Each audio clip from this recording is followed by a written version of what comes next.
Back to the Culture Call on Praise 93.3 with L. Spencer Smith. Our desire is to reach and empower the community by discussing a cross-section of relevant topics from various perspectives that are essential to its growth and interpersonal connections. Be sure to save our call-in number, 205-752-4800. Be sure to install the free Praise 93.3 app so you can send L. Spencer Smith a message or topic idea. Search for WTSK in your app store.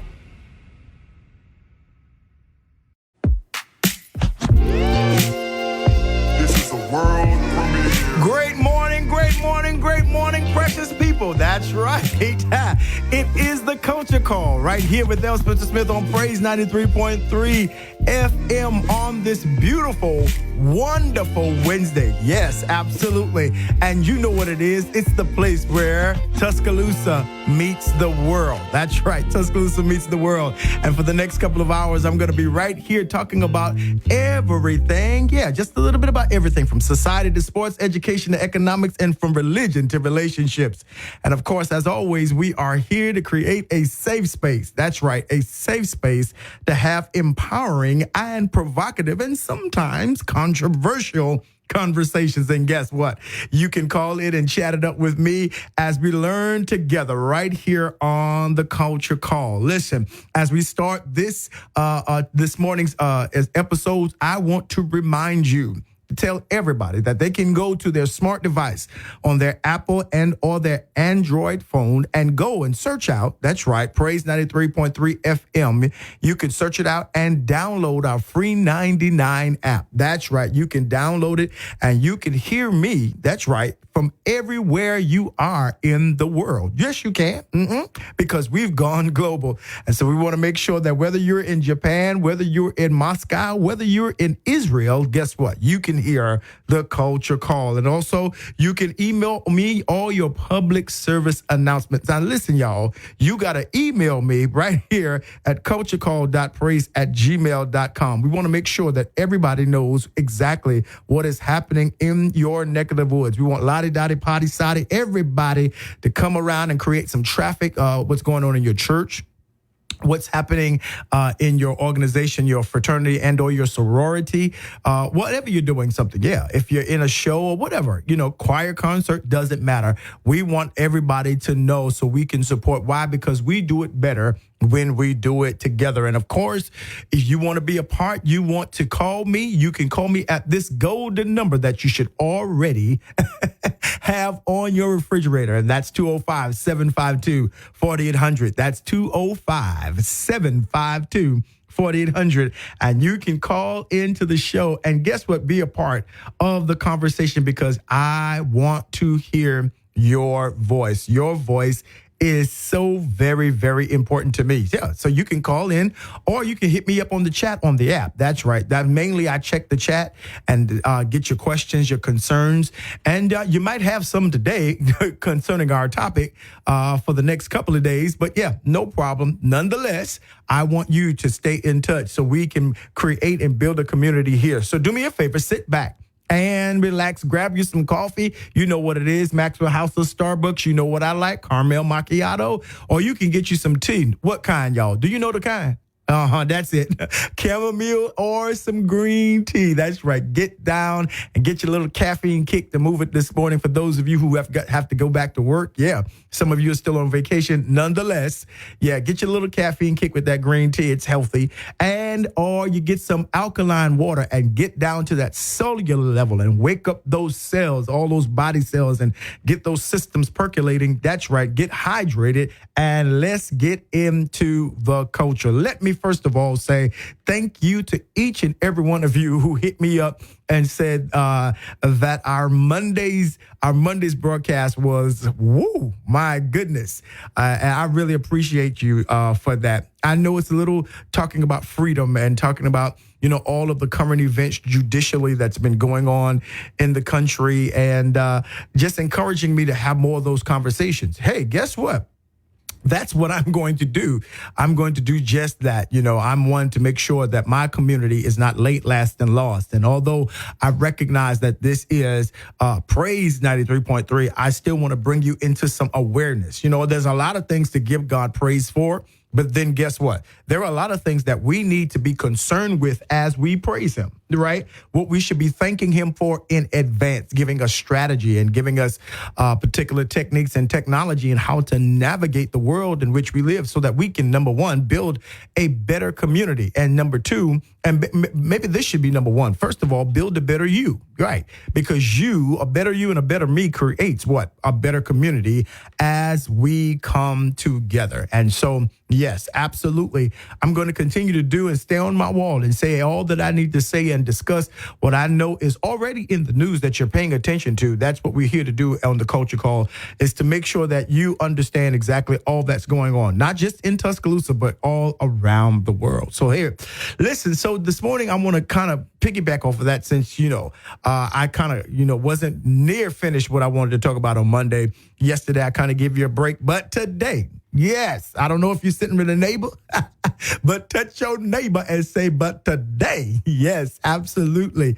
Yeah, I want to kind of continue down that vein. I'm really building up so that we can have prime conversations this fall as we are in an election season. We are in a highly politically charged season, right? And I think that we need to be aware. We need to be aware, right? Our churches need to be aware. Our schools need to be aware. Our homes need to be aware of all of the things that are going on around us. And what is our part? What is our part in, influencing and changing and seeing transformation happen on a level that it affects more than just me, myself, and I, but it affects my brother and my sister. It affects the community, as in people who may not look like me, who may not live like me, but they deserve to experience what this country calls life, liberty, and pursuit of happiness. And I think that's very important. You're really not a Christian if you're only looking on at yourself, right? If you're only thinking about what's going on with you. And I know some people might say, well, there's a difference in being, let me put it like this. There's a difference in being, concerned with all the people around you and being nosy, right? Because nosiness does not, of course, have a positive connotation. But it's nothing wrong when you're looking out for your neighbor. You know they're on vacation, but you see some strange activity going on in their house. That's not the time to mind your business. That's the time to kind of stay alert and keep your head on the swivel, like the young folks say, and make sure that you watch out for your neighbor. That's right. Neighbor as you love yourself. And so that's kind of what we want to do. This morning, I want to talk from a particular topic and kind of maybe today and tomorrow, if I don't finish today, from a topic called living according to truth. Living according to truth. And so you might say, well, L. Bishop, why are you bringing this up? Why are we talking about living according to truth? Well, because one of the things that go on in this country is that it creates its own facts. And I want to say that again, that this country has a penchant of creating its own facts. This American construct has a very interesting and challenging history, right? And it often fashions truths that it wants to hold as a part of its creed, as a part of its foundation and establishment, and it's based upon facts that they wish they had, that the country wishes that she had. And what happens is that those facts get passed down, it gets put in school books, and there's people who believe certain things because the whole idea is to bolster this concept. You ready for it? It's called American exceptionality, American exceptionalism. And what that does is, as America is one of the youngest civilizations, one of the youngest countries on the face of the planet, right? It's seeking still to write its autobiography. It's still seeking to how to position itself in the entire world history and world construct. And so we understand, if we're wise, that there are two histories at the point of when you're in the jungle, there are two histories to be told. One of the hunter and one of the lion. Right. And so because the lion cannot write. The lion does not have the ability to write. We always make it seem like the lion is the antagonist and the lion is the problem. And the lion was trying to attack and the lion was doing this. And so the hunter is able to skew the story because, first of all, hunter, why are you in the jungle? You are in the environment of the lion. The lion has no problem with you, doesn't even know you exist until you come in. And of course, you're there because you want a lion head on your wall. You want to be able to say that you killed a lion. But when you tell it in such a way as if your perspective is the only fact that exists. Now, we understand that just like when we go fishing, right? That we always caught a big one. The biggest fish always got away. We're down at Lake Tuscaloosa, and we fighting Moby Dick. Well, first of all, Moby Dick doesn't even live in the Lake Tuscaloosa, in Black Warrior River, wherever you're fishing. But it's the story, it's the embellishment, it's how we hype it up because we want everybody to think that we are the greatest fishermen on the face of the planet. It's always the big bear that trapped you and ran you down and everything. No, the bear was trying to protect its cubs because you were getting too close to his den. But if you can see what I'm saying, is simply this, is that the hunter has always had the opportunity to tell his side of the story. And one of the problems that we're having, even in this country right now, is we're having a challenge with regards to what is the actual history, what is the actual foundation of this particular country, and that's important. Because when we begin to discover that, when we begin to have that kind of outlay, when we begin to have that kind of, perspective, then we can come together as a people, even if we began from a dysfunctional past, not so historic, not so XYZ ABC, but even if we admit our mistakes and call them mistakes and stop trying to make it seem like that it was something so godly and divine and all kinds of stuff. If we stop doing that, trying to make ourselves something that we're not, if we deal with the truth and the reality of how certain things happen in history, right? Then maybe our tomorrow, our today and our tomorrow can be much better, more inclusive, more equitable, more faced with equality, right? If we begin to tell ourselves the truth about our beginnings. Now, here is the problem. And here is where my centering moment kicks in, because my centering moment is this: the danger of altered facts. The danger of altered facts. One of the things that I have learned living is that people believe the truth that they conjure. I was dealing with a situation and I'm sitting there and I'm looking at this particular situation and I'm looking at and I'm listening and I'm reading both sides. And then I find out, because where I sit, everybody wants me to side with them. Everybody wants me to see it from their perspective. And I said, you know what? I tell you what, just give me the facts. Give me how it all proceeded, right? And as I began to listen, I said, but now somebody right here, maybe both bodies rather, or somebody's right here not telling the truth. What's happening? Because I can't render a judgment. I can't fix it if I am dealing with my information is from the sort of your own perception or dealing with a well of lies. And what I began to discover and dig in and investigate for myself, I found out that one person in particular began to leave out information that was critical to the conversation that we were having. Right? They had in their own mind created their own history. They had in their own mind created their own perspective of the events to make themselves look like that they were the victim. Right. And what I quickly found out is like, OK, I understand, but I couldn't just simply fault that person. It's kind of what humans do. It's kind of what people do, that until they learn to be true to themselves, until they learn that, it takes both good and bad, both positive and negative. It takes all of what happened, even if you did something wrong, to help us grow, to help us become better, to help us truly navigate proper context in history and even build bridges to the future, because we're able to tell other people generations after us, rather, that, yeah, we didn't get it all right. We didn't get it all right, and we did a whole lot of things wrong. But guess what? We managed, even in the wrong that we did, to survive. What a history that would be. And, some people flow like that, but most people don't. Now, when you begin to magnify that particular anthropological phenomenon, that we have a tendency to bolster, we have a tendency to change facts, we have a tendency to skew perspective to make us look like the champion, the winner, the hero in our stories, then you will begin to understand this whole attack in this country, especially from southern states. Especially from southern states, in this whole critical race theory, in this whole woke, what they call woke, right? Which is really an African-American term, right? That they have borrowed and misconstrued, trying to sound, relevant and urban, but they got the word all wrong, right?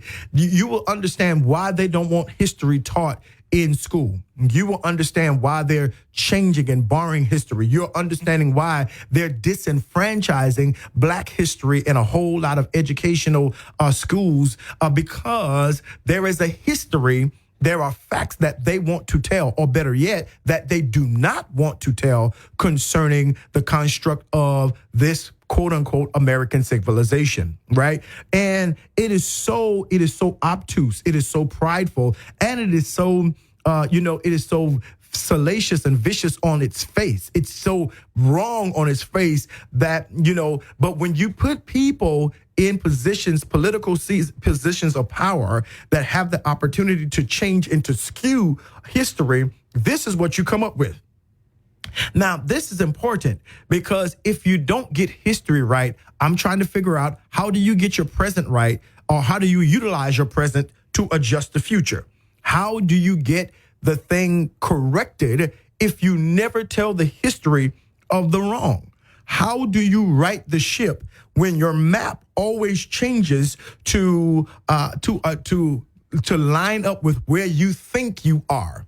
Right? To where you think you are. And so that's very important. Like when your map says this and you land here and it's not where you said you were going, how do you say you founded a country where people was already there, right? For years and years, this country has been celebrating Columbus Day until history proved out that, number one, you can't find something that is already founded. Let me say that again. You can't find something that is already inhabited. You cannot. But again, according to your, because of the story that you want to tell, because of the narratives that you want to tell, that's what happened. And it's the dangers of altered facts, because we've had for years until recently people celebrating Columbus Day, Christopher Columbus. And we're like, wait a minute, hold on. But if when you got here, the indigenous people were here, the Native Americans were already here, what did you actually find? I mean, really? But again, it's that whole context. It's a strategy. It's a biography that's trying to be laid out to make us seem like we are discoverers and that we are the one that civilized the entire planet, when your civilization and what you understand about civilization was borrowed, was capped, was taught and given to you by other people who were long before you were even thinking about civilizations, had civilizations all over the world, right? And so that's very important. When you wipe out the whole idea, when you change, I saw a lot of people after the Supreme Court decision about affirmative action. I saw a lot of people, quoting Martin Luther King wrongly. Right? Martin Luther King, Martin Luther King said, I can't wait for all people to not be judged by the content of color of their skin, but by the content of their character. And I literally put on somebody's post, I said, now I want you to come out of that. Before you post anything that Martin Luther King said, you might want to research it, because guess what? Google is your friend, right? I mean, Martin Luther King's children are still alive. His sister just passed away, And so you might want to look. He never said he wants all people, he'll be glad when all people are not judged by the content of the country. No, he said, I cannot wait for the day that I have a dream, there it is, that my four children who are black children are not judged by the color of their skin, but by the content of their character. Not all people, but his 4 children. He was dreaming of a better world for his children, not for all people. Because when you put that all people in there, that's not the context of which he even wrote about it. That's not even the context of which the dream. You're changing his dream because he understood at the time that all people were not being disenfranchised. All people were not having crosses burned in their yard. All people were not being lynched. All people were not facing water hoses or water hoses. All people didn't have to march for freedom. All people didn't have to march for votes and public accommodations. He knew that when he had the dream. Right. And so to change it, to make it that seem like his dream was ubiquitous without saying the context, and you mischaracterize the essence of his dream. And the question you have to ask is, why would you do that? What is the benefit of dealing with altered facts? Well, see, altered facts happen when I want to portray a particular narrative that will skew people's minds to see the world the way I see it. And again, I mean, even if you said my 4 children, it doesn't mean that he was against anybody. And I think we talked about that on Monday, that he wasn't against anybody, but he had the dream for his 4 children because his 4 children and all Black children were under threat at the time. Now, let me push pause and back up, because one of the things I'm going to be dealing with is there are some people who are Caucasian and white adjacent, that you can be Black, Hispanic, whatever ethnicity you come from, that want to believe this particular skewing of history, or better yet, say that it does not matter. And I'm going to say to you that is not true. Right? That's not true, because if history didn't matter, why not teach it? If history doesn't matter, why try to change it? If history doesn't matter, then why put it in the books incorrectly? If history does not matter, right? Why leave out the significance and the centrality of why the affirmative action happened in the first place?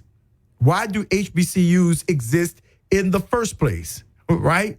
If that is the case, why are there a low amount of men in homes in the first place? Why does the Black family seem like it is always challenged in this country in the first place?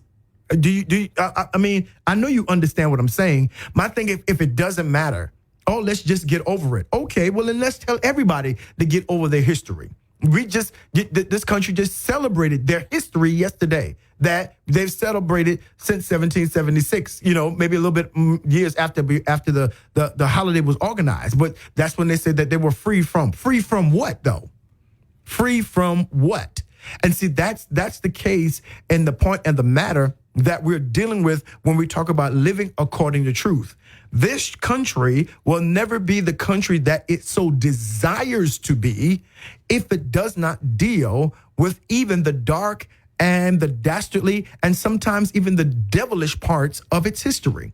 It has to deal with it. It has to look itself in the mirror and say, this has been us. This was us. And when you don't face that, you allow certain things to continue to prevail. You allow certain things to continue to happen. You allow disenfranchisements to continue, and you wink an eye. Right? When, I had one of my friends hit me up, well, I'm glad that affirmative action. I was like, something wrong with you, because why would you even think that affirmative action has been taken advantage of by Black people? Number one, taken advantage of, because in your mind, what you have said was the measure of affirmative action was to allow unqualified Blacks into places that qualified others should have had. No. That was never the terms of affirmative action. Never. I don't know what book you read. I don't know what history you're looking at. But when you go back and look at the history and find out the facts and the truth, that affirmative action was to give equally qualified people, right? Equally qualified Blacks an opportunity to have accesses in places that had historically shut them out. Period. Full stop. We don't have no more discussion. Why? It was not to take somebody who can't read and write and put them into Harvard over the smartest white Asian. No, that is the story you want to tell. That is what you want to tell. That's what your problem is, right? That you don't want them to have access in something that you thought was exclusively belonging to you. That's what the deal was. If you want to tell the truth about it, that's what the opposers were, right? That if you want to tell it right. You know, if you're going to tell it right.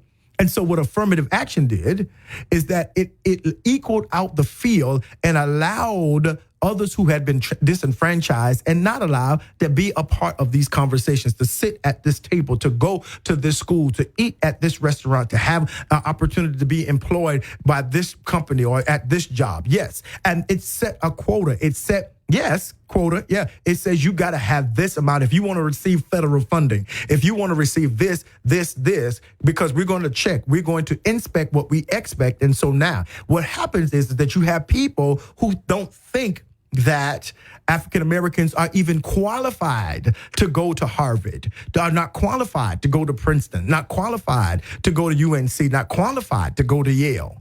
Right? Because these Ivy League schools started off being, that Ivy League whole issue started off being about athletics. That's what it was about. It wasn't about even intelligence, right? When they started devising that as the legacies and all of that started, they just, and when they started with integrating of public institutions, then they set up this whole idea of exclusivity, right? But originally it had everything to do about athletics. Right? Because, most black people weren't looking to go to Yale. You couldn't even afford it. You know, you didn't have the pedigree. You didn't have the legacy to even get in. Right? See, when you start looking at the truth about how a thing started, when you understand that the standardized test was written by the group at Princeton and it does not grade or evaluate. Watch this. It doesn't evaluate grades or how academically intellectual you are. It was designed to assess your economics, how wealthy you were. That's what these SATs and ACTs were designed. So they had a certain medium. They had a certain mark. They had a certain a tablet and measurement that they were looking at. And if by chance blacks begin to score highly on those tests, they begin to change the test and take out those questions because there's no possible way that they could know this because it's not designed to test intelligence, academic intelligence. That wasn't what it was founded for. No, it was designed to measure how financially influential or a particular level of society. That if you understood these questions, obviously we know you can do this. Obviously, we know you're of this ilk, and we'll let you in. See, but it was never an issue of fairness. The ACT, SAT was never given for that. Never. No, it was not. And see, if you ever put us in a hard place, we're going to figure out how to do it. So that's just kind of our history. If you ever put black folks in a hard place, we're going to discover ways of getting around the rules you set up, and we're going to make our own thing. We're going to do our own thing, right? And so it's important for us to begin to live in a world that's dealing with the truthful facts, right? When you understand this whole thing about, and on the next segment, I'm going to talk about critical race theory and what is really the problem. A problem, it's a legal understanding. It's not taught in elementary school, not taught in high school, and it's really not taught in the first levels of higher education, freshman, sophomore. It's a specialized course that you take that says something and gives reflection on how, from a policy orientation, there is disenfranchisement. That's what it's about. It's not being taught to kindergartners. It's not being taught in primary school. Somebody said that. They skewed the facts so that they can get a people who would be opposed to what they were afraid would be found out. And so that's what we need to talk about. We need to talk about what truth. Are we really living under truth, or do we have a collective responsibility in this country to make sure that we are living and that we're flowing in the truth of really what is going on? That's right. That's what we're going to be talking about today. on the Culture Call right here with L. Spencer Smith on Praise 93.3 FM. Go ahead and get hydrated, get you some more coffee. It's going to be good today. Don't miss it. This is a world premiere. And family, we are back right here on the Culture Call with L. Spencer Smith right on Praise 93.3 FM. It's a beautiful, beautiful Wednesday. That's right. You know, meteorologists all around the world said that this July 4th was the hottest day in history. Are you serious? Yesterday in the country was the hottest day. My goodness. In all times. That's just amazing, y'all. When you think about how hot it was, listen, and I was outside barbecuing and all kind of stuff, trying to get the stuff ready, and to know that we were standing in the midst and, of the hottest day. My goodness, and that says a lot about what's happening in the world, in terms of climate, global warming and climate change and all those different kinds of things that we need to be concerned about, especially when we talk about, environmental racism, when we talk about, things that affect our communities and all that. We definitely need to pay attention when we talk about clean water, whether it's in Flint or, whether it's on the west side or south side, east side. It doesn't matter where it is. We need to pay attention to what's happening in the world. That's right. Yeah, because there's a whole lot going on. Listen, beloved, I want to get right back into our conversation, but I do want to remind you that you can hit me up on the app. That's right, the Praise 93.3 FM app, that free 99 app that if you have it on your phone, you can listen to me from wherever you are and whatever you're doing. You don't have to stop work to hit me up and just let me know what you think about our conversation. Or you can call me 205-752-4800 and you can weigh in on it. Yeah, we normally take calls on the 11 o'clock hour, but I want you to go ahead and save it, because if you got something you need to say, guess what? You can definitely say it. 205-752-4800. Listen, and so we've been talking about living in truth, this whole idea of the American truth. And again, don't get me wrong, because some people get me really wrong when I start talking about history and I start talking about America. And in my role as just a person, a black person, but a pastor and a leader, and somewhat quasi an activist, I have to tell my resolve is to definitely make sure that I tell the truth, that I say what needs to be said, that I bring to the attention of to my community what is important and what is valued, and sometimes we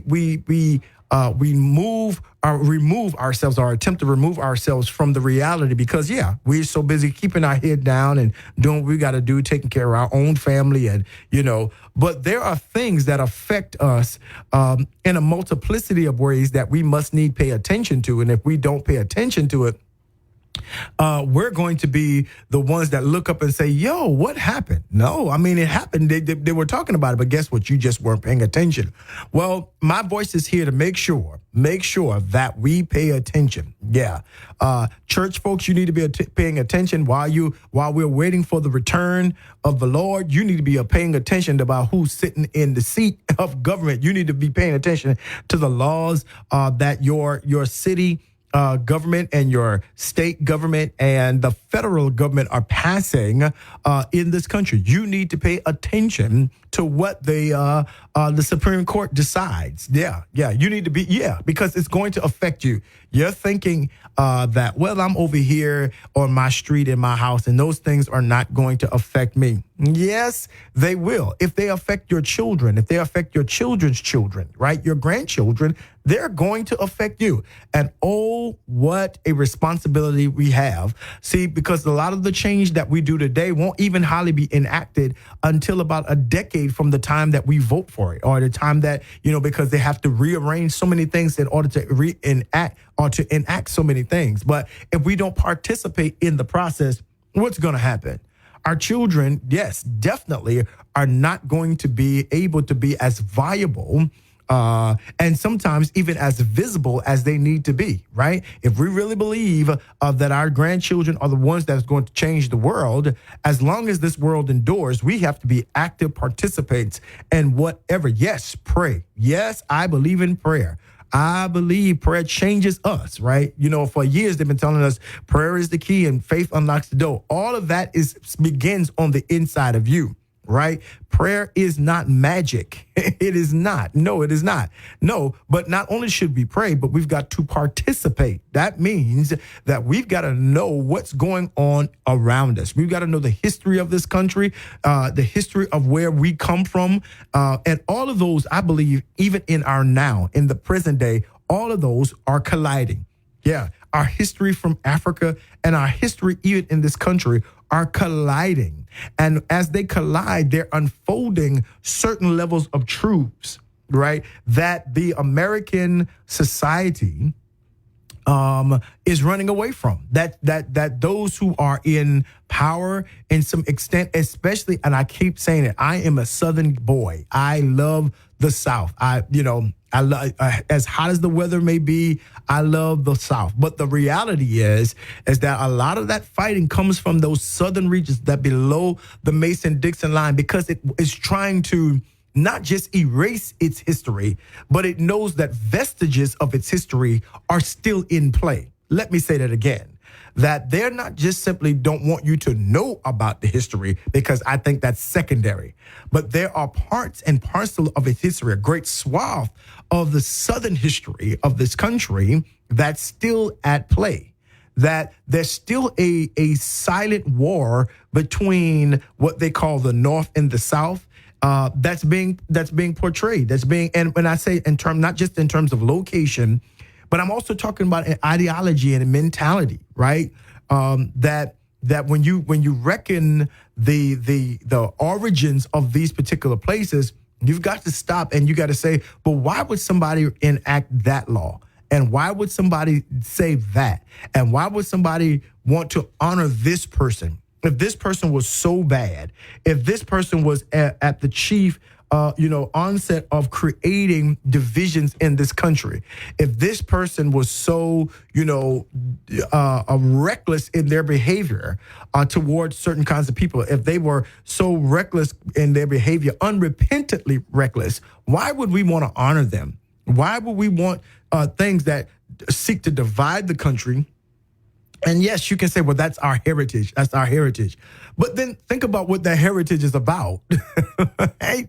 I mean, think about it, right? There are people that talk about, this flag. We're talking about, let's talk about something like the Confederate flag. Well, many people understand that Confederate flag is an emblem of hate, is an emblem of tremendous hatred toward African-American people historically, right?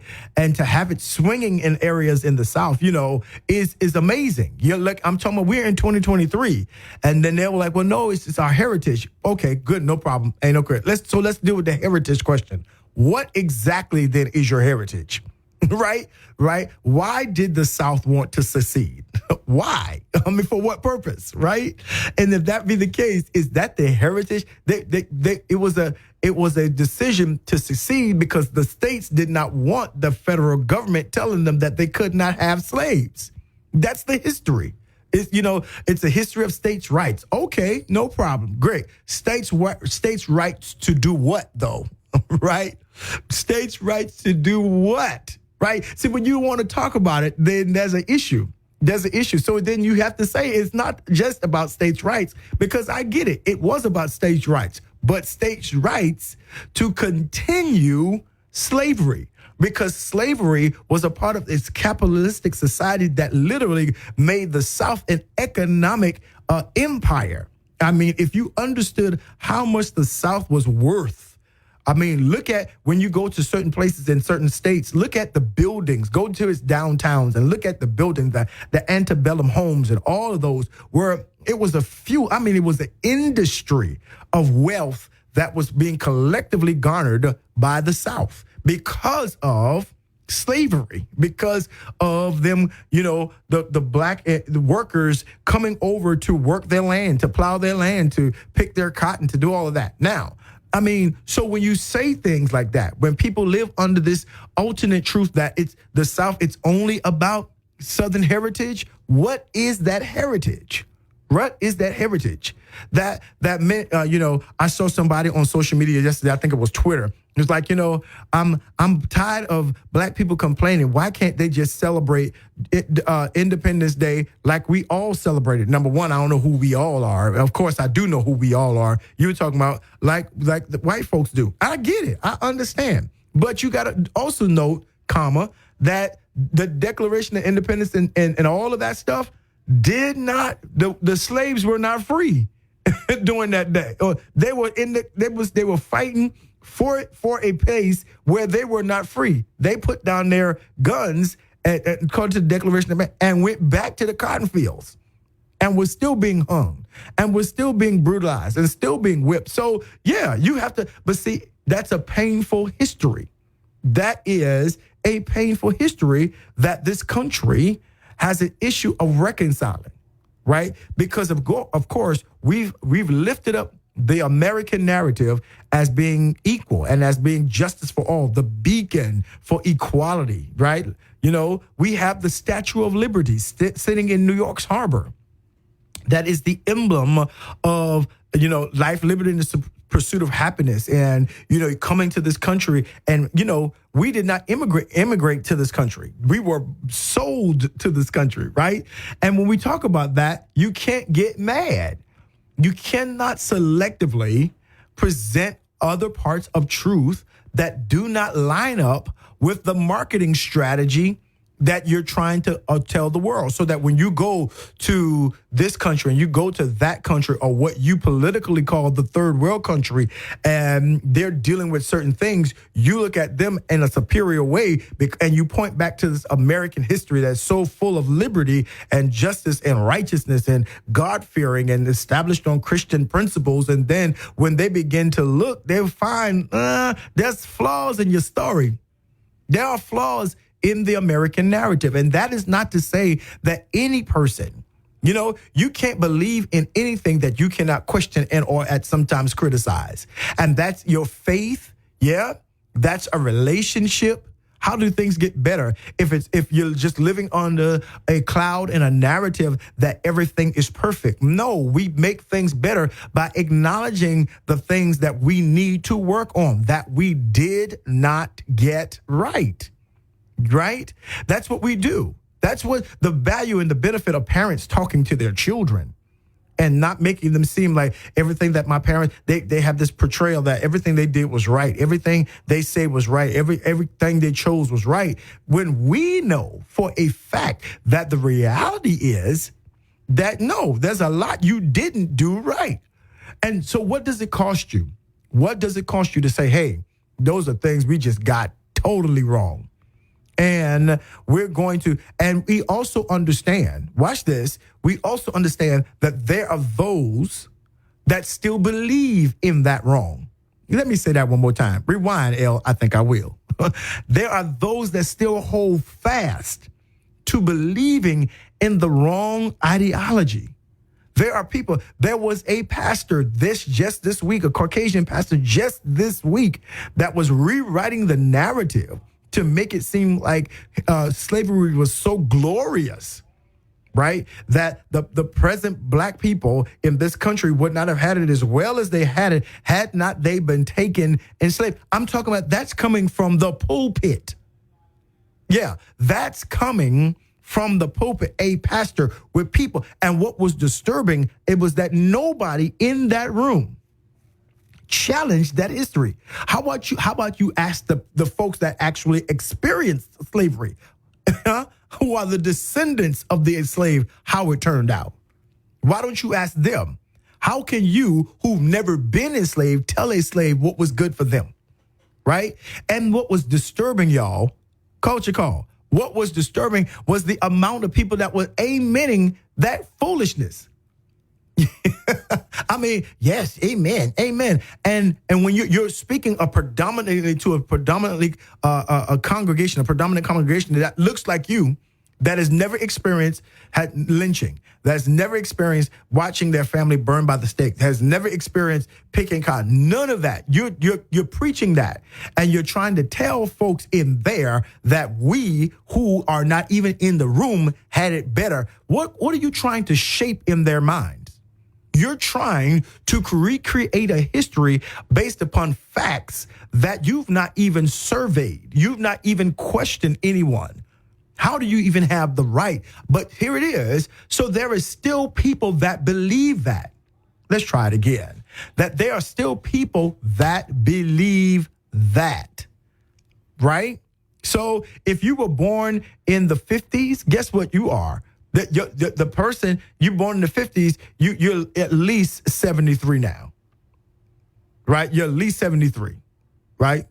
If you were born in the 60s, you're at least, starting at the top of this, you're at least 63 now, right? And when you saw all of that, and lynchings were going on even to the top at the end of the 60s, the top of the 70s, especially in the South. So that means that a lot of the leaders, a lot of the people who are in political positions were still living in that time as children. So if you get the history wrong, if you don't make sure that the history is told correctly, you will have them still believing that they are superior and we are inferior. Then when you get that, life, health, liberty, pursuit of happiness, still in the context, in the construct of their minds, in the construct of their institutions, still don't bear up to what the creed says. And so when you have a Supreme Court justices, 6, by the way, that says, hey, we will not do affirmative action, watch this, based on race. Well, stop, because now that happened in 2023, last week. Y'all hear me? For all the y'all said, why we got to keep talking about that? Why? That's in the past. No, it ain't in the past.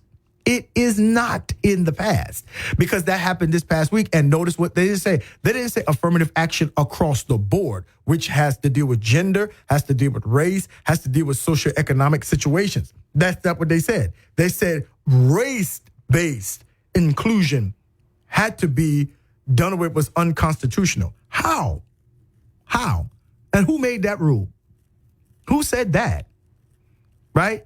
And what race was that affecting at the time? When Lyndon B. Johnson put that in place, what race was being affected? Yeah. What race? Right? And so you're going to have people who, and it's amazing that people who were allowed access in their lifetime, Clarence Thomas, who was allowed access to Harvard and Yale and be affirmative action. Now you look at it, and because you become activists, because you become far right activists, or what you call conservative, now you see, it's an apparition to the Constitution. No, it was a protection. It was the thing that helped you get to where you are. And now it's no good. See, and it's because of a history we're trying to create in this country that does not bear up to the reality of how this country has acted to those who are different, those who are other than them. All people are simply trying to do is live the best life they can. Yeah. But there's some equalization that has to happen. And it begins with, first of all, getting the history right so that the truth can truly prevail. Listen, this is the Culture Call with L. Spencer Smith right here on Praise 93.3 FM. Give me a call. Hit me up on the app. I want to hear from you. Got much more to come. That's right. In the next hour. Don't miss it. This is a world premiere. Hey, family, and we are back. It's the top of the hour, 11 a.m. and some change. Yeah, right here on the Culture Call with L. Spencer Smith on Praise 93.3 FM. That's right. It's already been a wonderful day as we've been having a wonderful discussion the day after the 4th. Yeah. And I pray and hope that you didn't eat too much barbecue, too much fish, shrimp, whatever you did. I hope that you didn't eat too much, or that if you've got some leftovers that you're not going to cook today, you're going to eat those as well, right? Yeah. So, yeah, let's make sure that we treat ourselves well. Some of us need to go to Planet Fitness or Crunch or whatever we can do. Yeah, walk around the park and start working on this weight loss again, because, yesterday was a day. I know it was. Listen, on behalf of community announcements, listen, this Intact Youth Ministry at the Impact Nation are having their Youth Sunday. That's right, their Youth Sunday on July the 16th at 10:30 a.m. The youth are taking over worship. And it's going to be a wonderful day. And they want to invite you to come and be a part. Most definitely. Yeah. And our special youth speaker is one of our very own, Justin Morton. He's a senior at Paul Bryant High. So, yeah, it's going to be great. It's going to be a great day for you to be a part of the Intact Youth Sunday. It's going to be great. So make sure you stop by 1110 26th Avenue East, Tuscaloosa, Alabama, right there in Alberta City. Let them know that you heard about it on the Culture Call with L. Spencer Smith. That's right. Absolutely. Listen, don't forget, you can send me all of your community announcements at culturecall.praise@gmail.com. That's culturecall.praise@gmail.com. Also, you can facilitate any kind of comments or congratulations, or even, if you're mad at me today, I said something that aggravated you, you definitely can hit me up on the app, or you can hit me up on any one of my Facebook, on the Culture Call Facebook, and we will definitely get back with you and, do whatever we need to do with that kind of information, because I definitely want to hear from you. Listen, we've been dealing with this whole idea of truth and how we live better in this country. And we've been talking about the danger of altered facts and, how when you skew information, when you skew the history to give yourself a bolster on the world stage or at any kind of stage. Don't just point the finger at the country and you're not looking at even yourself. That can you tell the truth about you? And I understand that we always, when we tell our narrative, that we always are taught to put our best foot forward, that we don't do any kind of self-sabotage, especially when you're trying to get a job. On your resume, you put the best things on it when you're telling your biographies and all that kind of stuff. But the reality is that if you're going to ever become better, you've got to at least, even if you don't put it in the public square, even if you don't put it, and publicize it at, on the news or in the media, you ought not lie about it, right? There's some things you can omit and still be found innocent, but then there's some things that you change and you're like, that didn't happen. Or there's certain illusions that you wish that had happened that frankly did not. And so, one of the things that we really want to do here on the Culture Call is help us to embrace a culture of truth, help us to embrace a culture of knowledge and understanding and a perspective that, we're not perfect people at all. And I think it is when we're trying to acknowledge or try to superimpose perfection over the tremendous flaws that we often face in our personal lives and even in our corporate country lives, in our national lives. I think it does a very, people are waking up. Let me just say that. Countries are waking up that this American experiment of exceptionalism is not totally true. The African continent is waking up. The European countries outside of Britain are waking up. The Asian countries are waking up, and they're like, well, wait a minute, that's not really your truthful history. You know why? Because there's somebody that's that's always, seeking out and writing the true story. That's important. That there's somebody that's always saying, okay, that's not how it happened. We can accept that when it comes to church, the synoptic gospels that Matthew, Mark, and Luke wrote kind of like the same thing, but they wrote it from different perspectives. But when you look at it, it all lines up the same synoptic, right? That you can see it in same, that optic, what you see and sin, which speaks to same or in accordance or in alignment. So everything you see in Matthew, Mark, Luke, John is really in alignment, right? John just comes and gives a different perspective than all three of them, right? And so the John is not called the Synoptic Gospels because John gives a different kind of view of the divinity of Christ. Now, why are you using the book?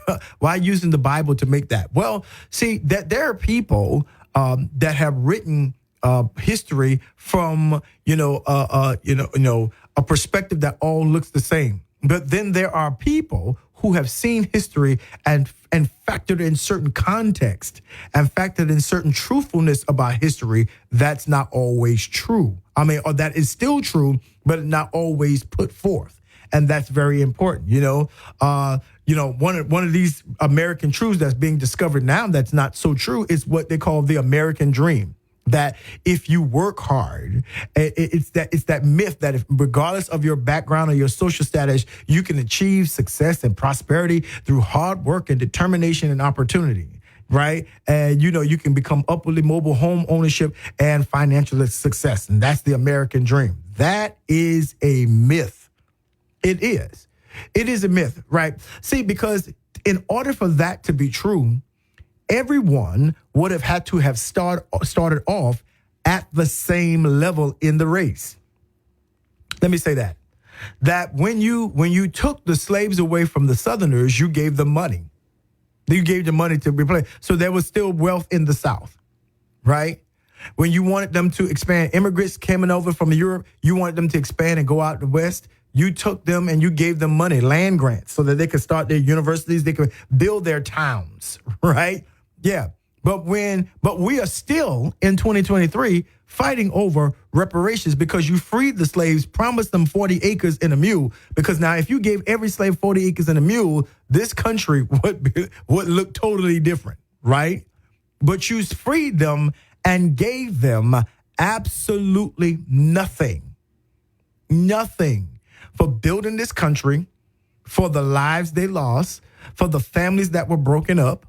I mean, that you did intentionally. Yeah. I mean, you gave money to Japan. You gave the Holocaust survivors money in this country, but you didn't give African Americans any kind of money to start off, to rebuild, to start. You didn't give them houses. You didn't give them anything. No, not at all. Right. And so when you talk about the American dream and this whole hypothesis that, it can only be that when everyone has the same dream, that no one can be living a nightmare, especially a nightmare that you're not helping to cure because you are the Freddy Krueger and the villain in the nightmare. Right. And so when we look at this American dream for who? Well, I mean, for those who you start off with, who start off with that? If you start off with wealth, if you start off with all of this status and social background, do you understand that we had been fighting up until the top of the 70s simply for equality? Absolutely. Yeah. That even though you freed us, there was a poll tax. We couldn't even vote, even if we were free but couldn't vote. You didn't want us to vote. So there's a great swath of the country, of history, where black people didn't even have any kind of input in who their leaders was in this country, right? That we fought wars but couldn't come back and get the GI Bill, right? So when you talk about the American dream, whose dream? And when I hear people say, oh, it's a part of the American dream, I'm like, yeah, that politician is lying already. Already they're living up under the hypothesis that this dream affects everybody. Everybody can't afford to dream that. When you started the socialized experiment, the socialized engineering experiment of creating ghettos, right? Then it was just still a kind of vestige of how enslavement went, that you removed men, you removed out of the home, just like you moved the big man out of their homes and you did with their wives. And so women and children got an ability to be taken care of by the government if they didn't have a man in the house, and they had to only make a certain place to a certain wage to be able to break out of that, right? That's the American dream. Nobody else is dreaming that dream. Nobody else is dreaming that dream. Again, so it is intellectually and historically dishonest when people say, well, pull yourself by your own bootstraps. You didn't give us no boots. And if we did have straps, you took them off. What do you mean? We didn't have to pull ourselves up. We made it anyway, but that should not be the narrative of the American dream. Oh, I made it anyway, despite the fact that the people who told me to have this dream did everything to turn this dream into a nightmare for me.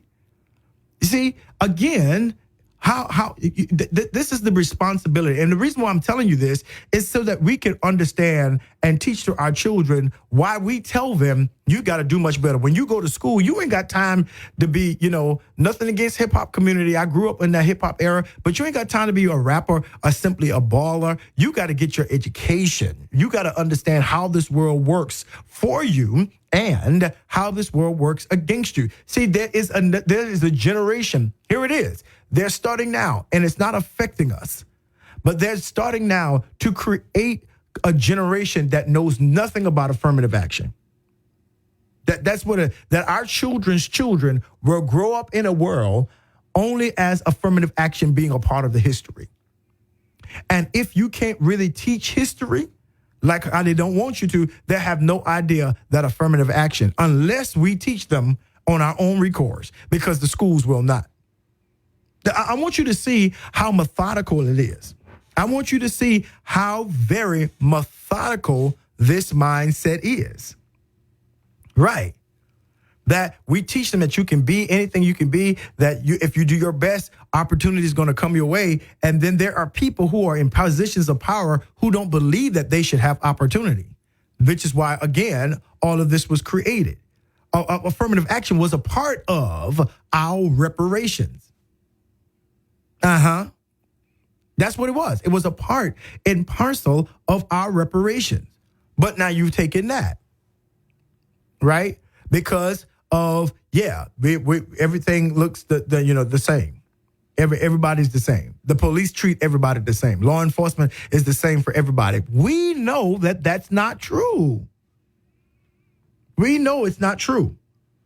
That they've hard spent trying to take, doing this whole political in terms of marginalizing the African American vote, the black vote, that was determined to be unconstitutional right here in this state, to diminish the black vote and black representation. That's not something that happened in the 60s and the 50s and the 40s. That happened in the 2020s, y'all. That's what I'm saying, Culture Call. You got to open your eyes. And we've got to begin to hold people accountable for the truths that they tell or they do not tell. Absolutely. And that's the thing that's important. Oh, it just sounds like you're fussing. No. L is not a fusser. I don't fuss. I'm very passionate about history. I am very passionate about history. It is, if we don't learn it, we can't learn from it. Let me say it again. If we don't learn history, we cannot learn from history. Absolutely. Right? And so, again, it would be cool if everybody in this country had a reboot after the Emancipation Proclamation. But there are people that were still mad, that they upended Reconstruction. They upended it. And the birth of the Ku Klux Klan coming out of Tennessee. Listen, and for years, we rode into Tennessee, and you could see Nathan Bedford. You could see the founder of that in a statue when you came through the state, up 65. I mean, it is what it is. And so that's something that you really have to understand, that this history is not too far off from us. And then you have to start asking, why do they not want us to know this history? Right. And so when I begin to look at it and begin to understand how all of this happened, they had this thing, this next American myth called Manifest Destiny, where they believed that, God gave them the right to go and take things that were not theirs, that they were given to expand this country westward. And there was this manifestation, this divine manifestation given by Genesis chapter number 1, verse 28, and let them have dominion, right? Right. But they didn't read the text right. And then you had a great swath of people that believed in this tremendous manifest destiny. Now, I learned about manifest destiny while I was in elementary school. They started talking about that, but really learned it when I was in high school. See, that was no, but it's still, that's a CRT issue now. because they want to be able to tell it that some divine intention told them to expand to the west, where the indigenous Native Americans were already there. They were already there.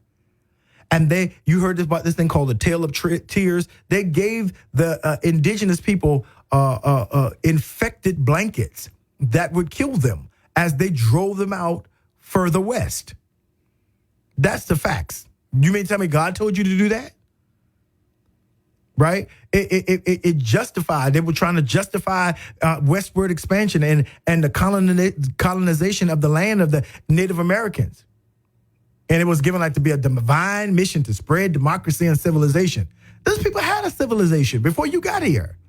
You see, again, that's what was called. It was taught in the history books. Let me say it again. When we went to school, it was taught. Manifest Destiny was one of the chapters. It's a narrative that says, and it leaves out, one of my teachers put in there, was like, told us about the Trail of Tears, because the Trail of Tears was just a blip on the screen. It wasn't something that we were supposed to know, but that's not facts. You see what I'm saying? And it's this conjured up facts that create an alternate truth for a narrative that wants to be told, that they want you and I to think literally happened, and it did not. Now you have to ask yourself. Why? Why is it being told like that? Why is it being told like that? Here's another one. The American Dream is a myth. The Manifest Destiny was a myth. Here is another one. The Wild West. Y'all heard of Wild Wild West? Right? That's a rap song, I know. But the Wild West, right? That it had us romanticizing, Dodge City and a whole lot of the Westerns, where they created this cinematic Hollywood narrative of these Indians and these Indians. That's what they started calling them, not Native Americans. Because you can't call them Native Americans. Why can you not call them Native Americans? Because then the suggestion would be, if they're Native Americans and that means that they were here before we were here. So then where did these people come from? Right? So they started calling them Indians. Okay, well, these folks ain't from India. So where did that come from? It was a construct. It was fake news. Right? And the movies always portrayed that the Indians were the enemies, and these people who going out expanding the West and making all this happen were the people that were the heroes. And we grew up on that. Grew up on cowboys and Indians. Nobody wanted to be in Indians because everybody wanted to be the cowboys. Everybody wanted to be the cowboys. Nobody wanted to be the Indians. But if you stop and think about the historical context of that narrative, then yeah. But then listen, if nobody was there, then where did these quote unquote Indians come from? They drove from India to come take over your land? Or were they Native Americans that were already on the land, that were in your way from doing your expansion? Right? It portrayed the West as a place where you could get, gold, and it was a place of adventure and rugged individualism and freedom. But it doesn't tell you the violence and the displacement of the Native Americans and harsh living conditions. See, it doesn't tell you that. It doesn't tell you all of that. It gives you a little house on the prairie, but it doesn't tell you to build those houses. You had to send people who were already living there away. You had to kill them. Yeah. See, again, and that's the angst. That's the problem. And relegated them to what they call reservations, little swaths of land. And now you still want to relegate, politicize their reservations. See, and again, I'm only telling you not to be angry, not to be upset. I'm telling you to give you the understanding that if you don't know the history, the true history, you can't really tell how far you've come. You can't really tell where you're going to. And those who do not know their history are destined, I say, culture call, to repeat it. Right? So when you hear people say, oh, that don't matter, today is today, please tell them you cannot be as ignorant as if, your story individually. See, man, y'all have y'all have a Oprah Winfrey, and you got a Tyler Perry, and you got a Robert Johnson, and you got a, right? All of these A's we got, but you got folks who are on Oprah's level, plenty of folks that we don't even know. See, why are we just subjugated to just one?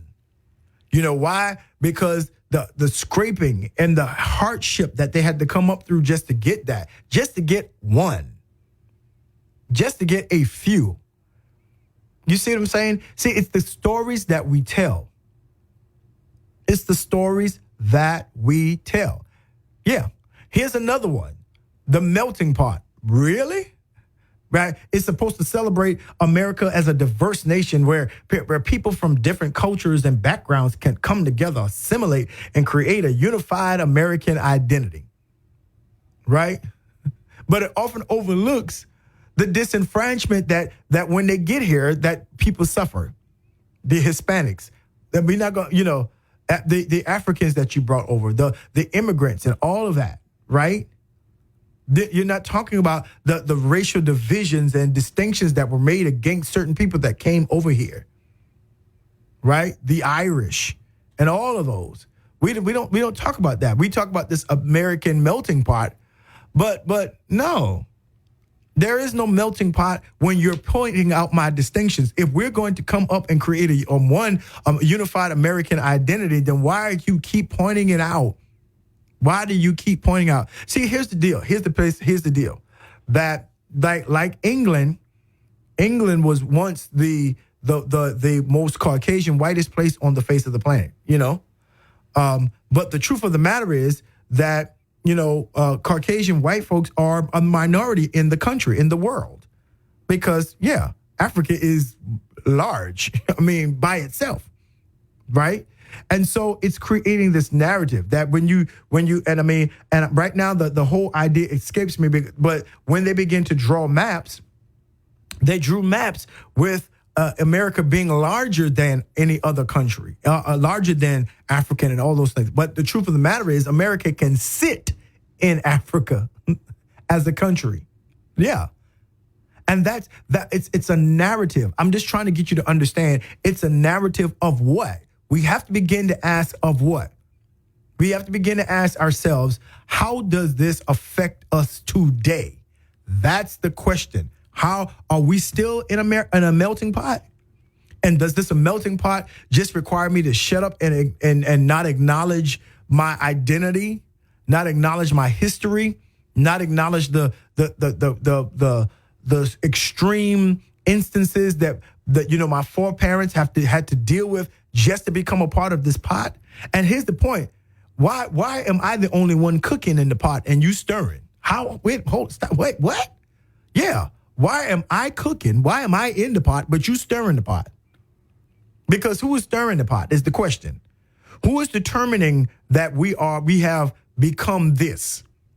Who are determining? Even if I am an American, if I look at the history, then that's still going to create. So what you want me to do is get in this pot, shut up, cook, and let us stir up till you forget about anything that is factual and truthful, and you begin to adopt the story that we are telling.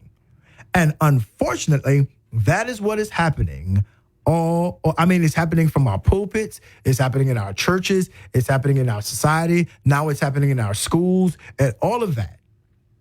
If we're not careful, if we don't open up our mouths and speak, if we don't know what's going on, this country is moving backwards because, again, there is the whole system of it is we want to control and not be controlled. Y'all know anybody like that? That wants to control everything, but we ourselves will not be controlled. Let me say that again. you ever met somebody that wants to control, I'm talking about everything, but they themselves do not want to be controlled, right? Right? See, so you will celebrate your independence from Britain because in your mind, they were trying to control you, right? But you won't celebrate any other kind of, because people trying to get from out of control from you. I want to control, but I do not want to be controlled. And that is a very deleterious, destructive narrative that people want us to live under. That's facts. That is facts all day long. And we've got to do something about that because we got to begin to ask ourselves the questions, who's controlling these narratives? And why do our narratives always have to be that favor certain people? Yeah. Why can we not tell the truth about what's really going on? Why can we not tell the truth about what's really happening in our country? Why can we not tell the truth about what's really happened in our history? Why do we have to all have these myths? Why do we have to create a narrative? Why, if you can create the myth, you can begin to create the platform for the reality. You don't have to fake it till you make it or fake it as if it's been facts. Why cannot we literally change the paradigm so that our what we believe to be true about us can literally become the truth about us? And that's what we need to talk about. That's what we need to be concerned about in this next generation, as in schooling and all of this. If we just tell the truth, if we begin to say, hey, here's where we messed up and here's what we are trying to fix today. Yeah, if we begin to tell that yes, we are a glorious country. Yes, we are this and that, but we've got some things we've got to work on, a whole lot of them. Yeah, if we would just tell the truth. Listen, this is the Culture Call with L. Spencer Smith on Praise 93.3 FM. Yeah, it's been a doozy of a day on this wonderful Wednesday. Still got a little bit left. Go ahead and get rehydrated. Yeah, get some more water, some coffee or tea, and join me right back here. Don't miss it.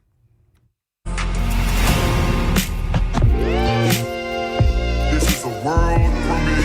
And family, we are back right here on the Culture Call with L. Spencer Smith, Praise 93.3 FM on this beautiful Wednesday. Yeah, I believe it's going to be a wonderful, beautiful Wednesday. Yeah, I'm excited. We got Bible study tonight. Yeah, and I get to see my peeps. Yeah, we're going to have a great time at the Impact Nation. But more importantly, I'm grateful to be alive. I'm grateful, so grateful to be alive in the land of the living. You know, old saints say it's better to be seen and not viewed. I am grateful to be able to be seen and definitely not viewed. And I hope and I pray that that's your declaration today, that every day is indeed still a day of Thanksgiving. Yeah.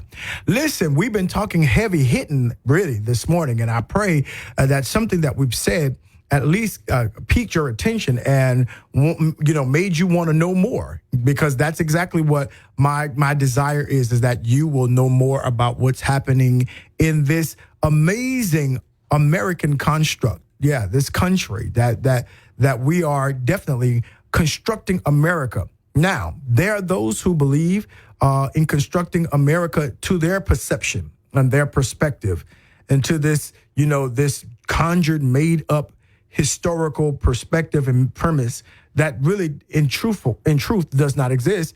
And there are people who are attempting to create this country and form her into one that is equitable for all people. And right down those lines, when you say equitable for all people, I think has to take on the definition of we are all image bearers of God, that we are all human, that we are all part of the same human family. And here's the challenge, though. We all show up differently. Now, let me say this. We all show up differently. And because we all show up differently, then it takes a special kind of understanding to be able to deal with people who do not show up like us, right? And when people don't show up like us, we have to take a divine understanding and perspective that these people, even though they don't act, they don't look, they don't respond, they don't believe like us, they still have been created by God. Now, that seems to be very difficult, especially in this country, because whenever there seems to be a point where we want to divide or we want to distinguish, label in a very something that is devilish or evil or demonic, we go to the Bible and we say what God would say, right? Or we say something that God said, right? And we utilize those things as weapons, right? That's why we say some people say that this is a Christian nation. And this Christian label of Christian nation gives us the priority to be judge and jury of certain people and behaviors and how they show up, right? And what we oftentimes do is that we disconnect the biography of God away from the definitions and the labelings of people. In other words, we really believe, there are some people who believe that God literally hates and dislikes and detests who they do. Let me say that again. They believe that the way that they see the world from a faith and or / religious perspective is how God sees it. So it's not God change my sight into your sight. It's God, I'm changing you, how you see it, into the way I see it. Even though I'm going to say it's you, God. And this the whole context of religious freedom comes, and it has this idea then of religious control. That it goes back to this myth of the melting pot, that people come from other countries and other spaces and other places, and they have a certain context and a connotation of who God is and how they were created and all of these kinds of things. And because of this pseudo-Christian narrative that's oftentimes utilized against people, that we say, okay, well, we, by virtue of God giving us this power as Western Christians and our Western Roman kind of interpretation that deals with domination more than it does with the divine. It deals with overtaking and conquering more than it does with compassion and concern, right? We take that narrative and we attempt to spread it across the line. Therefore, there are humans that we really believe are not valuable. There are humans from a religious perspective that really, really believe in our whole hearts have been designated for hell, that have been designated to burn in the fire. And we take tremendous, righteous, pious courage in learning and condemning certain people, right?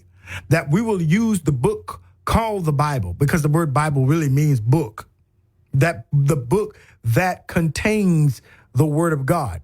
And here is something that my professor taught me, my Old Testament professor taught me, Jerome C. Ross at Virginia Union School of Theology. He says that there is no signature. When people say God said, God did this, there is no signature of God, and there is nothing on film to ever believe. So we do this and we approach it by faith.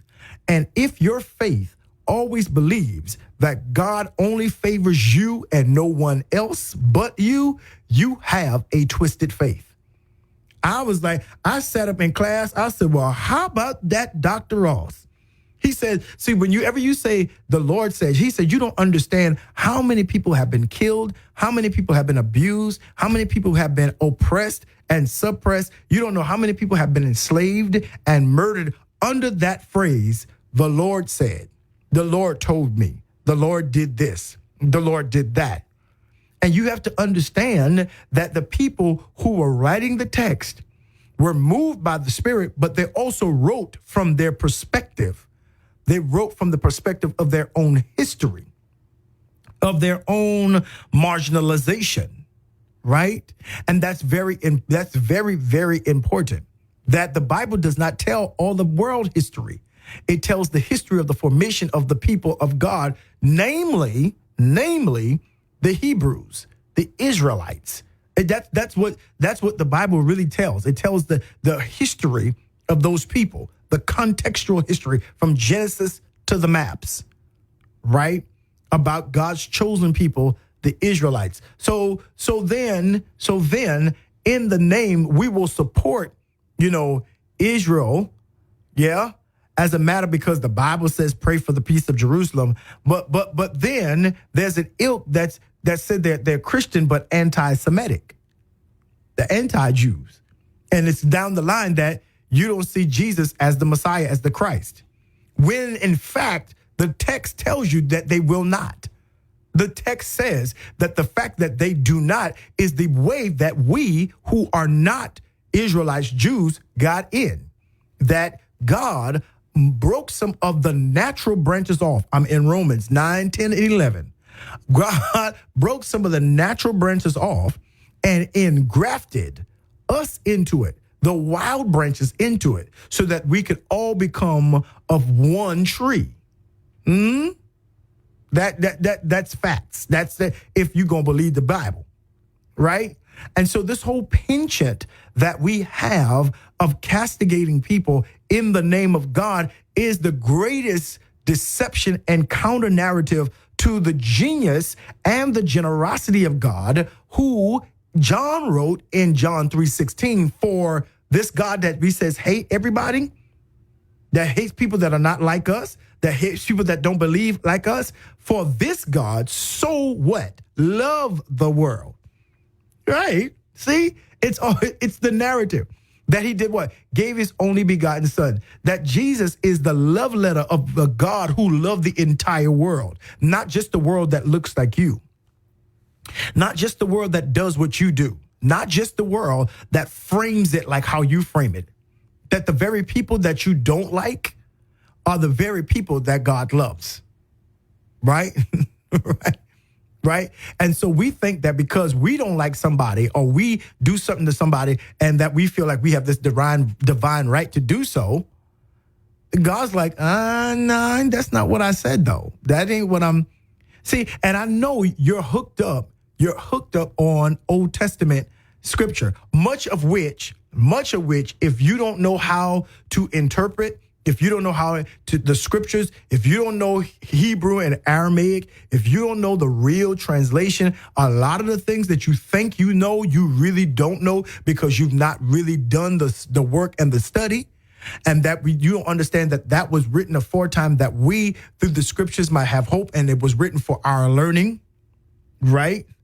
The apex of that the Old Testament is full of legalism and it's full of law because he's trying to cultivate a people, right? If you see all of that going on, you see that all of that has been fulfilled. I mean, if we're going to talk, and I'm saying this because there is a biblical contextuality that often frames the political narrative in this country, the societal narrative in this country. When you say that, Ham was cursed, when the Bible does not say that at all. But you got to understand that there was a framework of Christian ideology that says Ham was cursed, right? But Shem and Japheth, Shem, where the Israelite people come out, and Japheth, where the other people come out, those people were not, it wasn't based upon color because they all had the same color. Right? So if you're thinking that Japheth was white and Shem had a different kind of color and Ham was black, no, that's not how the history bears it out. It's just not contextually factual if you're going to read the book. But there's been a whole ilk of teaching and ideologies that say this one is cursed and this one, and because this one is cursed, which the Bible says cursed be Canaan, does not say anything about Ham, says cursed be Canaan. But nonetheless, when you begin to look at that particular construct and all of that, how that has shaped history, and them using the Bible and religion to hurt and disenfranchise and to even kill, maim, and displace people, we've got a lot of work to do from our pulpits. We've got a lot of work to do from our churches, because what you will find that the God of the Bible, if you're going to read, but believe the God of the Bible, that the Israelites were really, from a historical perspective, a weak and a small and a fragile people. I know when you hear these numbers and you make it seem like they're so big. No, they were not. Now, from here, and so they were disenfranchised from the powers of the world at the time. So God created a narrative that I am on the side of the disenfranchised. I am on the side of the oppressed. I am not just a God of love. I am a God of justice. Right? And so whoever needs justice, whoever has been oppressed, whoever has been disenfranchised, God is on their side. God is not on the side of the oppressor. God is not on the side of anyone that is trying to control and diminish the full humanity of people. God is on the side of those who need him most.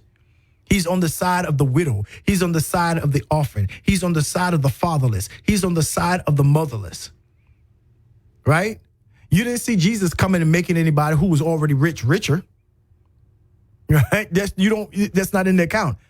But he was helping out those and making them understand that even though you may not have, when you give, whatever you give, God looks at it in this type of way. The person that he says that has an everlasting memorial was a woman that only had 2 mite, but she gave it. See, it's the narrative. And if you're going to continue to apply this American narrative to what we consider to be the Holy Bible, then we're going to have an issue. And what God is doing in this hour, I believe, is that he's clearing up and erasing the board, tabula rasa. He's giving us a blank slate to begin to get it right and get it right and get it right now for generations to come. That's what I believe. Listen, this is the Culture Call with L. Spencer Smith right here on Praise 93.3. An amazing day. Got a little bit more to go. I need you to keep it right here. Don't miss it. This is a world premiere. And family, we're almost at the end of another amazing show. That's right. I hope and pray that this morning's show has been a blessing to you. It's been informative. It's been educational. I know I'm a little bit edgy and provocative when I want to be, but that's exactly what I think is needed in this time. Yeah, I think we need to push back and we need to develop a framework of how we will move forward. And definitely, I'm going to be back on this subject tomorrow. Yes, I'm going to be talking a little bit about how we can overcome the race construct. Some people say, again, some people that look like us, some people that don't look like us say, hey, that's not even necessary. But if we can pay attention, if we are paying attention, that race really controls a lot of what's happening in the world. And we can't ignore it. I mean, that's facts. We cannot ignore it. We've got to position ourselves to know how to utilize and to move around all of the things that's going on, especially in our region. And I have a lot of amazing, awesome white friends, Caucasian friends, right? Listen, and this is, when I say and deal with subject matters like this, it's not an aspersion to them, against them rather, unless they believe what I'm against, right? If they believe that I am lesser than them and that they're superior than I am and I don't deserve to have, the house, the car, the education, the medical care, and all of the other things that they so certainly enjoy and have never had to fight for, if they think that that's my lot in life, then my once friends will be now my folks that I need to educate, not my enemy, the ones that I need to educate, because obviously they are disconnected from the reality of what my life looks like. But the fact of the matter is that I believe that we can become a more perfect union. I believe that. I believe that we can all experience life, liberty, and the pursuit of happiness and have all of the benefits that are afforded to us if we are given the proper chance. That we have a wonderful, a wonderful access now to rewrite history correctly. And there seems to be an ilk in this country, unfortunately, that wants it to be under the guise of an exceptionalism that makes no excuses, of its history because it has no bad parts in its history. Or it was just a blip on the screen. But no, a screen. But the reality is that American history has affected a whole lot of people, not only in this country, but all around the world. I believe the fix is in. I believe that God is indeed up to something, but he's going to utilize us to get it done. So, yeah, I'm going to be talking about this tomorrow. Tune in. Join with me at 10 a.m. From 10 to 12. We're going to be talking about really dealing with the truth and this alternate reality that has been created that has caused so much problems in this country, so many problems in this country. Listen, as my grandmama and my mama would say, at the end of every phone call, I love you a bushel, I love you a peck, and I love you a hug around the neck. Continue to enjoy this amazing Wednesday. And hey, if you got it, go ahead to Bible study. That's right. Yeah. If you don't, tune in online, or you can come to the Impact Nation. That's where I'll be tonight, teaching the word of God, right? Until then, you have a blessed day, and I will catch you tomorrow right here on The Culture Call. Peace.